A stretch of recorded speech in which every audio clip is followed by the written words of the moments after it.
Hey everyone, welcome to Facebook and Instagram Marketing, Mark 9058 from George Brown College. This is week 4, content part 2. Last week we went through the first part of the overall content strategy, the mix, all that type of stuff, the blueprint. And then, of course, the initial kind of look at content resources and putting together a content calendar.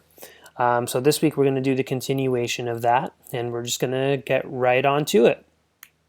So today we're going to cover the content calendar, some creation tools, and overall management tools. This is really going to help you round out the second assignment in terms of developing the content calendar.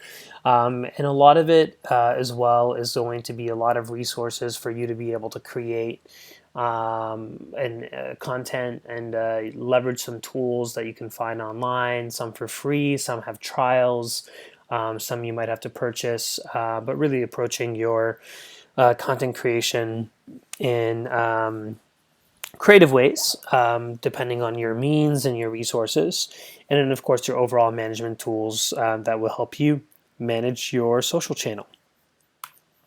So, I think when we start getting into overall managing content or just preparing content for a social channel, whether it's on Instagram or Facebook, I think you need to ask yourself, how are you going to manage this? What do we mean by that? What does that preparation look like? Are you going to be using specific documents? How are you going to know and prep for the visual, the creative assets? Maybe it's a video, it's the copy, where you're going to be posting, what links you're going to be using. All of that is going to be extremely important. Then, of course, it's how will you find content. Last week, we went through the 3 different types where we talked about owned content that you're creating yourself. We talked about influencers and partners in terms of creating content. And then we also went into curated opportunities as well.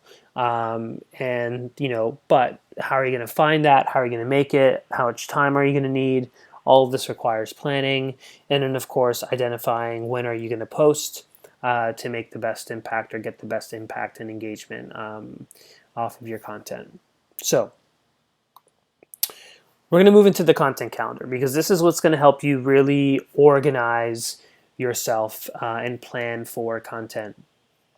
We use content calendars at work for all of the brands that we work with. Nothing gets posted really without a content calendar. Sure, there are one-offs in terms of reactionary types of posts, but we're usually actually planning about a month and a half to 2 months in advance. Generally speaking, just knowing what that content calendar looks like, we do leave some wiggle room for, again, reactive opportunities. But for example, we're currently in November. I'm already planning for some brands the content calendar for January and February of next year. So I think that that's kind of a indication of how far in advance some of these content pieces actually take in terms of prep, especially as you look at developing content that takes a little bit more time and planning, like if there's video or more conceptual design involved, or if it's an actual campaign like we spoke about last week, that has a social paid component to it that we have to develop multiple pieces of creative for. A content calendar is really, really important, and it's going to help you really manage all of this. And at the end of the day, why do you need a content calendar? Well, as I just spoke about, is to organize your workflow. It's to plan content strategically in terms of, again, when are you posting, what platforms, what types of content, what types of call to actions are you going to have, etc. And then, of course, how are you going to manage multiple contributors if that's the case? How are you going to manage all of those assets in terms of creative, whether it's video, photo, GIF, meme, whatever the case may be. The most important thing to know, or one of the most important things to know, is not to think that every platform is the same. Facebook is not like LinkedIn, not like Twitter, not like Instagram or Snapchat. Depending on which platform you're going to be posting on, maybe you're on all of these platforms. Again, Snapchat kind of not really, really losing its relevance very quickly. But Facebook content is not the same as LinkedIn content. Should not be the same as Instagram or Twitter. All of these different platforms, I think, have their specialty. Instagram is definitely a lot more visual. Twitter, depending on, could be a lot quicker in terms of its copy and visual. Usually, the life cycle of a tweet is a lot shorter. So you're able to have multiple tweets and be more reactionary to certain things that are happening. LinkedIn, definitely more on the professional side of things, great for senior executives and leadership, thought leadership pieces from the brand perspective, employee engagement, etc. And then Facebook maybe is also kind of used for a variety of different reasons. But again, the content should definitely be different in terms of your approach. You shouldn't just be creating one piece of content and posting it on all these channels, because that's not really going to work for you or your brand. The next couple of slides are really just content calendar examples. To be honest, I mean, there's different ways that you could look at this. This could be kind of that initial phase one that gives you the idea of what things are happening on certain days in terms of holidays, just to get kind of the creative juices flowing. And then you can kind of go into looking at an annual plan that can give you an idea or a good overview, of what's going to come up for the year, or if you're going to do it by quarter. It'll give you the overview. But it really depends. I mean, the content, there's so many content calendar templates that are out there. It really, I think the more specific that you can be, the better. Sometimes you need to start with these more higher level kind of starting points to give you, themes in terms of what months you want, what themes are going to focus on what months, and then as well, kind of going back, what are some key dates and calendar moments that are moments in time that are going to be coming around all the time that you think would be really great for your brand, that you could leverage. But I think, getting into the habit of, putting something in an Excel format. It can be, again, as detailed as possible. This is just another example as well. But again, the date, if you want to include time, you can include time, the social channel, the theme, the audience, the asset in terms of photo or video, the copy, if there's going to be any links or anything like that. If you're going to add a paid component to that post or that campaign, you can also include the specific targeting criteria as well in terms of duration. You can also add the overall budget that you're going to be allocating to that post or campaign. As detailed as you want to be, depends on who's going to be publishing and managing this for you. If it's going to be you, what you're going to need. If it's going to be maybe another member of your team who's going to require some of that information, or would be helpful, or even just to kind of go back historically and looking at everything in appearing in one place is something that you should consider as well. I think at the end of the day, we use Excel a lot. I personally, from a creative perspective, I like to present concepts in PowerPoint, and then once, of course, the concepts are approved and developed, we'll take a screen grab and put them in the Excel file, and that way everything will be nice in one place. And then, of course, when the actual posts need to be published, people who are doing that will have the creative files, they'll have the copy, they'll have all the tags, they'll have all the people that they need to link to in terms of if you're going to be tagging other users in posts or other brands or other companies, the hashtags that are going to be included if you're on Instagram. All of that should be included in your content calendar. So I kind of just went through all of this as well. So key elements of your content calendar, as I said, due date, go live date, topics, platforms, creative, the copy, the target audience, keywords, links. Just make sure you include that. I mean, some people, again, it could be as extensive as you want it to be, as detailed as you want it to be, but these are definitely some of the key elements that are going to really make your document become a solid content calendar for you. Resources. There's some great examples in the resources for this week in terms of templates. Please make sure you check them out. There's some reading that I would like you to do as well. It's really going to benefit you. There's a lot of stuff that you can, at least as a super solid foundation in terms of getting you started if you don't have anything yet in terms of content calendars. You can download, adjust. Most of the stuff that are in there I tried to include are free or to the best of my ability. It's super helpful. Please make sure you check those out because there's a lot of examples in there that you could use. So we're going to get into creation tools. So now that you have your content calendar, you've got all this content that you need to make, what are some of the tools that you need to make all of this happen? So creating content is not easy, but it doesn't also have to be extremely difficult. So usually myself, I have a content team. So it includes, a strategist, it includes our copywriter, it includes our designer, it includes the community manager. It depends on how big your team is going to be. Sometimes these people take on more than one role, depending on the client and the project. But it does take a good amount of effort to create some really good content. And by effort, I don't mean definitely people. I think it's definitely thought.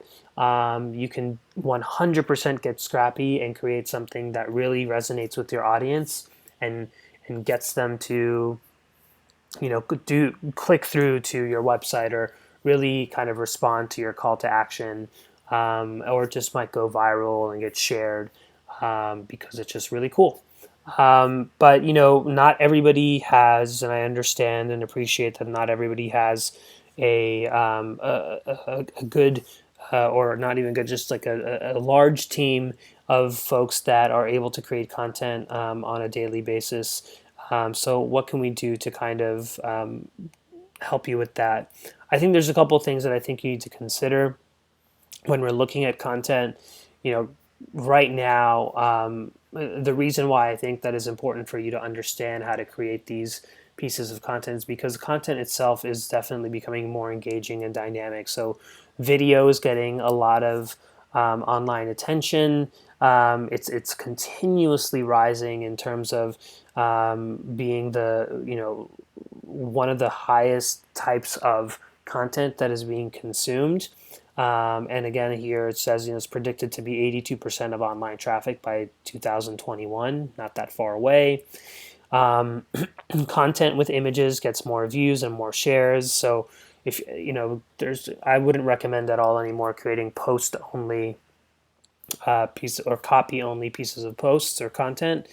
Images help your marketing convert, increase signups by as much as 329%. So these are just some initial stats. Definitely what we do on our end as well from client perspective. Everything has a visual, whether it's a video or a static piece of graphic or a cinematograph or anything that is really going to get that visual attention from, again, that thumb-stopping content perspective is something that you need to consider. So if you don't have access to a team, I found this great site that has a 51 best free tools that you could use. Make sure to check it out. There is a hyperlink here. So if you kind of go there, instead of it loading here, I've got it loaded up already. So 51 best free visual content creation tools to make marketing easy. So those stats are from this website. It's really great. They've kind of separated out to image creation tools, video creation, animation, infographic, screen capture, meme creation, GIF creation, presentation creation tools. Honestly, go through these, look at what really works for you. Canva is really great. I've used this often as well. Um, if you have access to Adobe Creative Suite, that's something you could do as well. Or if you have the resources to purchase, that's also really great. Yeah, go through this. I think take some time to definitely go through these tools. I mean, in the video section, iMovie, really great for super easy to kind of teach yourself how to use iMovie. I taught myself, and in my early days of content creation, like that's definitely how I created video for a variety of different projects. But yeah, I mean, like definitely go through this link. It's a really solid list of tools that you can use, and they are, for the most part, free. I think if you sign up, yeah, there might be a free trial, and then they might ask you to purchase a license or something like that. But most of them should be free. So we'll go back to here, and of course, free stuff. I mean, who doesn't love free stuff? So let me know if you've used some of these tools. Post on our Facebook group what your experience has been like with them. I mean, this is just me being more curious than anything. It's not really going to be related to your marks or anything like that or your grade. But let me know. Go through the list, and if there's something that you've worked with, something that you find has been really good. Maybe there are other alternatives that you use. Make sure share that with the group. I think the more we can collaborate on these tools and share, the better it is going to be for everybody else. So now we're going to get into management tools. So overall management tools, I think again are going to help us do a couple of things. So it's going to help us find content. It's going to help us plan the content. And then, of course, just schedule content. And some of them actually even offer analysis opportunities to help you learn and be better at your content strategy. So that's always a great thing. And the beauty of digital, you can always stop, adjust as you need to based off how the content is performing. So some of the tools that you can use, Hootsuite is really great, Feedly is great, and Buffer as well for finding content. Hootsuite's great for tracking, monitoring, just multiple accounts. Great for scheduling posts, etc. But and then also like there are opportunities for you to schedule posts directly within the apps as well on Facebook, and these are just some of the initial ones that I think are great. Again, in your resources, you'll find some other tools that will be able to help you manage your content, find it, get it all set up and lined up and scheduled and ready to go. There are also opportunities for considering like what times to post at. I have included here a hyperlink, so posting considerations resource. This is also included in your additional resources section or document. It's actually really cool. It's updated as much as possible, and it just kind of shows you based off data some of these different posting times and days and best times to post and best days, and gives you quick tips and stuff like that in terms of usage and data usage that they've collected. At the end of the day, I think, as mentioned, and I feel like we keep hammering home every single week, is test and find out what works for you, and then of course measure. Because this is going to be the best way for you to just continue to refine your content as your audience grows and your engagement grows and evolves, and how you tell your story about yourself on social media evolves as well. So just make sure that you're always testing, you're always looking at what's working and what's not, and you're doing more of what's working and you're doing less of what's not. So again, just keep that in mind. So that's it for our content part 2. This week was a little bit shorter in terms of our this recorded session. Just there's a lot of we've gone through content calendar example a little bit last week as well, and a lot of the stuff on this week are really living in the additional resources section in terms of filling out templates and finding out which one's the right for you, right one for you and your brand. And also this is going to help with your just kind of rounding out your assignment as we'll go into the assignment here. So this is the same thing as last week, but make sure you're creating your content matrix, your list of found content sources, which tools you're going to use to manage your account, create an actual content calendar with post examples, and then of course kind of submit that. So make sure you use the template, and that way everything should kind of be lined up and ready to go for you. Additional readings, this will be available as well, and I'll make sure to have the shared, it's not locked and shared, so that you'll all have access to it. So make sure you check that out for sure, and check out all the different kind of resources and templates and other kind of links that are on here. All right, so that's the end of week 4. So you have your second assignment due a week from now. You'll find the date in Blackboard, so make sure you get that in. And again, like always, if you have any questions, make sure to reach out to me via email or just continue the conversations happening on the Facebook group. All right, thanks everyone.